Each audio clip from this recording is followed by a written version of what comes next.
Hi guys, welcome to my YouTube channel Commerce Divine. Today we are going to learn about Wood Dispatch that happens in 1854 under higher education. So in our last class we learnt about Macaulay-Minute that happens in 1834. Now we are going to learn about Wood Dispatch. So Wood Dispatch is a committee that happens in 1854. So mainly it was a written document for the purpose of promoting education in India. ಇಂಡಿಯಾದಲ್ಲಿ ಎಜುಕೇಷನ್ನ promote ಮಾಡೋಕ್ಕೆ ಒಂದು written document ready ಮಾಡಿದ್ರು East India Company rule ಇದ್ದಾಗ. So that is called as Wood dispatch. So Wood's dispatch ಅಂತ ಕರೀತಾರೆ. So this was introduce by Charles Wood ಅನ್ನೋ ವ್ಯಕ್ತಿ 1854 introduce ಮಾಡ್ತಾರೆ. So this is a first comprehensive plan for spreading education in India. So very important, ಇದನ್ನು Magna Carta of English education in India ಅಂತ ಕರೀತಾರೆ. So questions ಕೇಳ್ತಾರೆ, which is a Magna Carta of English education in India anta. So that is a Wood's Dispatch. So main provisions ಏನು Wood Dispatch ಅಂದ್ರೆ, it asked the government of India to provide the education to all Indians, not only selected few. So ಅದರ main provision ಬಂದು ಎಲ್ಲರಿಗೂ education ಕೊಡುವಂಥದ್ದು, not a selective one. Grade schools were established. So graded schools were established ಅಂದರೆ ಒಂದು hierarchical plans ಮಾಡಿಕೊಂಡ್ರು. Schools ಹೇಗಿರಬೇಕು, middle school, primary school first ಬರುತ್ತೆ, middle schools ಬರುತ್ತೆ, ಹೈಸ್ಕೂಲ್ಸ್ ಬರುತ್ತೆ, ಹೈಸ್ಕೂಲ್ ಆದಮೇಲೆ ಕಾಲೇಜ್, ಯೂನಿವರ್ಸಿಟಿ, ಒಂದು ಹೈರಾರ್ಕಿ ಇರಬೇಕು ಅನ್ನೋದನ್ನ ಹೇಳಿದ್ರು. ಸೊ ಕರಿಕ್ಯುಲಮ್ ಆಫ್ ಎಜುಕೇಷನ್ ಏನಿತ್ತು ಅಂದರೆ, place the oriental language and literature. Oriental language is nothing but the native language. Native ಲ್ಯಾಂಗ್ವೇಜ್ನ ಕನ್ನಡದಲ್ಲಿ ಪ್ರಾದೇಶಿಕ ಭಾಷೆ ಅಂತ ಕರೀತಾರೆ. ಸೊ ಅಲ್ಲಿನ ಲ್ಯಾಂಗ್ವೇಜ್ ಮತ್ತು ಲಿಟ್ರೇಚರ್ ಬಗ್ಗೆ ಹೇಳ್ಕೊಡ್ಬೇಕು ಅಂತ ಕರಿಕ್ಯುಲಮ್ ಆಫ್ ಎಜುಕೇಷನ್ ಇತ್ತು. Special place to western knowledge and science. Western ನಾಲೆಜ್ಗೆ ಮತ್ತು ಸೈನ್ಸ್ಗೆ ಸ್ಪೆಷಲ್ ಪ್ಲೇಸ್ ಇತ್ತು. So it is considered as the quality of education, how we learn ಅನ್ನೋದು ವೆಸ್ಟರ್ನ್ ನಾಲೆಜ್ ಮೇಲೆ ಮತ್ತು ಸೈನ್ಸ್ ಮೇಲೆ ಕನ್ಸಿಡರ್ಡ್ ಆಗಿತ್ತು. Limited freedom to religious education.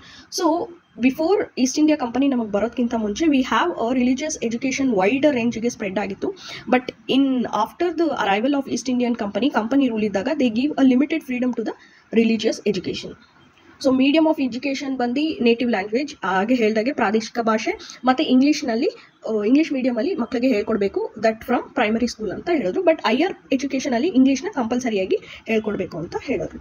So educational institution of different level of educational institution var established, like primary school, middle school, high school, colleges and university. The hierarchy ಇತ್ತಲ್ಲ, so ಅದನ್ನು establish ಮಾಡಿದ್ರು.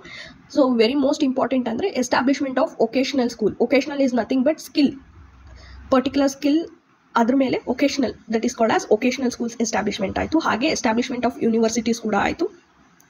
So another main provision ಏನು ಅಂದರೆ, English was recommended as medium of instruction for higher studies and Indian local languages were thought in school level. So emphasise is given to the female ಎಜುಕೇಷನ್ಗೆ ಒತ್ತು ಕೊಡಲಾಯಿತು. Vocational education and teachers ಟ್ರೈನಿಂಗಿಗೆ ಒತ್ತು ಕೊಡಲಾಯಿತು. Education important in government institution was to be secular ಆಗಿ ಎಲ್ಲ ರೀತಿಯಿಂದನೂ ಹೇಳ್ಕೊಡ್ಬೇಕು, equality ಇರಬೇಕು ಅನ್ನೋದನ್ನ ಈ ಪ್ರಾವಿಷನ್ ಯಾವುದು ವುಡ್ಸ್ ಡಿಸ್ಪ್ಯಾಚ್ ಹೇಳ್ತು. So another main provision was system of grants in aid was recommended for the institution that satisfied certain conditions to encourage private enterprises. So University of set up Calicut, Madras and Bombay. Calicut, Madras, Bombay na ಅಲ್ಲಿ ಯೂನಿವರ್ಸಿಟಿನ setup ಮಾಡಿದ್ರು. ಎಲ್ಲೆಲ್ಲಿ? Calicut, Madras and Bombay. So mass education ಕೊಡಬೇಕು ಅಂತ ಹೇಳಿದ್ರು. So mass education ಕೊಡಬೇಕು ಅಂತ ಹೇಳೋದ್ರ ಮುಖಾಂತರ ಕೆಲವೊಂದು ವಿಷಯನ ಅವರು ಹೇಳ್ತಾ ಬಂದರು. That is down filtration theory was rejected. So ಈ ಡೌನ್ ಫಿಲ್ಟ್ರೇಷನ್ ಥಿಯರಿ ಆಗಿರ್ಬೋದು, ಇನ್ಫಿಲ್ಟ್ರೇಷನ್ ಥಿಯರಿ ಆಗಿರ್ಬೋದು, ನಾನು ಫರ್ದರ್ ಸ್ಲೈಡ್ಸಲ್ಲಿ ನಿಮಗೆ ಹೇಳ್ತಾ ಹೋಗ್ತೀನಿ. Down filtration theory was rejected. Increase in primary and secondary schools. Scholarship for poor and students. Scholarship for poor peoples and merit ಯಾರ್ಯಾರು ಬಂದಿರ್ತಾರೋ ಆ ಸ್ಟೂಡೆಂಟ್ಸ್ಗೆ ಸ್ಕಾಲರ್ಶಿಪ್ ಪ್ರೊವೈಡ್ ಮಾಡಲಾಯಿತು. Individual efforts for expansion of mass education. So development of Indian languages for the translation of western knowledge and science.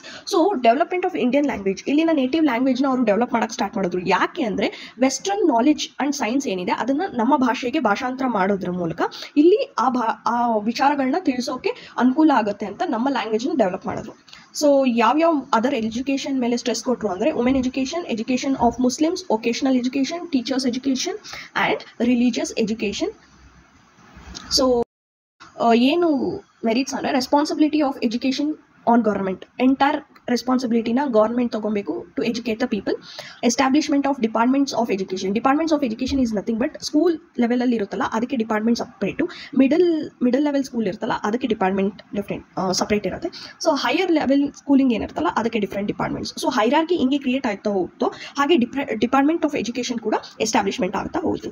Beginning of grant aid system. So grant aid is nothing but the finance, ಅದನ್ನು ಕೊಡ್ತಾ ಬಂದರು for the education because we have a different hierarchy. So grant ಅವಾಗ ಬರೀ ಎಜುಕೇಷನಿಗೆ ಮಾತ್ರ ಕೊಡ್ತಿದ್ರು, ಈಗ division ಆಗುತ್ತೆ education. So ಅದಕ್ಕೂ ಕೂಡ ಗ್ರಾಂಟ್ ಏಡ್ ಬರೋಕ್ಕೆ ಸ್ಟಾರ್ಟ್ ಆಯಿತು. Organisation of education in different level, that's what I said. School level, middle school level and higher school level, colleges and universities, ಈ ಹೈರಾರ್ಕಿನ ಕ್ರಿಯೇಟ್ ಮಾಡ್ಕೊಂಡ್ಬಂದರು. ಹಾಗೆ ಪ್ರಾವಿಷನ್ ಆಫ್ ಸ್ಕಾಲರ್ಶಿಪ್ ಪೂರ್ ಯಾರ್ಯಾರಿಗಿರ್ತಾರೆ ಹಾಗೆ ಮೆರಿಟ್ ಯಾರ್ಯಾರು ತೆಗೆದಿರ್ತಾರೆ ಅವ್ರಿಗೆ ಸ್ಕಾಲರ್ಶಿಪ್ ಪ್ರೊವೈಡ್ ಮಾಡ್ತಾ ಬಂದರು. ಸೊ ಅದರದ್ದು ಮೆರಿಟ್ಸ್ ಏನೇನಿದೆ ಅಂದರೆ ಕ್ಯಾರೆಕ್ಟರ್ ಡೆವಲಪ್ಮೆಂಟ್. ಒಬ್ಬ ಸ್ಟೂಡೆಂಟಲ್ಲಿ ಕ್ಯಾರೆಕ್ಟರ್ ಡೆವಲಪ್ಮೆಂಟ್ ಮಾಡೋದಾಗಿರಲಿ, ವೆಸ್ಟರ್ನ್ ನಾಲೆಜ್ ಕಲಿಸೋದಾಗಿರಲಿ, ಸೈನ್ಸ್ ಬಗ್ಗೆ ಕಲಿಸೋದಾಗಲಿ, oriental language or native languages ಬಗ್ಗೆ ಹೇಳ್ಕೊಡೋದಾಗಿರಲಿ, ವೆಸ್ಟರ್ನ್ ಸ್ಕೂಲ್ಸ್ ಬಗ್ಗೆ ಹೇಳ್ಕೊಡೋದಾಗಿರಲಿ ಕೂಡ ವುಡ್ ಡಿಸ್ಪ್ಯಾಚ್ ಮಾಡಿದ್ರು. ಎಸ್ಟಾಬ್ಲಿಷ್ಮೆಂಟ್ ಆಫ್ ಯೂನಿವರ್ಸಿಟೀಸ್ ಕೂಡ ನಡೀತು. ರಿಜೆಕ್ಷನ್ ಆಫ್ ಫಿಲ್ಟ್ರೇಷನ್ ಥಿಯರೀಸ್ ಬಗ್ಗೆ ನಾನು ಫರ್ದರ್ ನಿಮಗೆ ಹೇಳ್ತಾ ಹೋಗ್ತೀನಿ. Emphasises on other education. So would dispatch implementation ಹೇಗಾಯಿತು? It's a written document as I told. So educational institution were run by European headmasters and principals. So ಅಲ್ಲೂ ಕೂಡ British East India ಕಂಪನಿಯವರೇ European ಪೀಪಲೇ headmasters principal ಆಗಿರ್ತಾರೆ, where the educational institution was control by them. So missionaries enterprises played their own role. In 1857, universities in all three presidencies were set up. So all three presidencies ಯಾವುದು? Bombay, ಕ್ಯಾಲ್ಕಟ್, Madras. So ಈ 3 ಪ್ರೆಸಿಡೆನ್ಸಿಯಲ್ಲಿ ಯೂನಿವರ್ಸಿಟೀಸ್ನ setup ಮಾಡೋದು.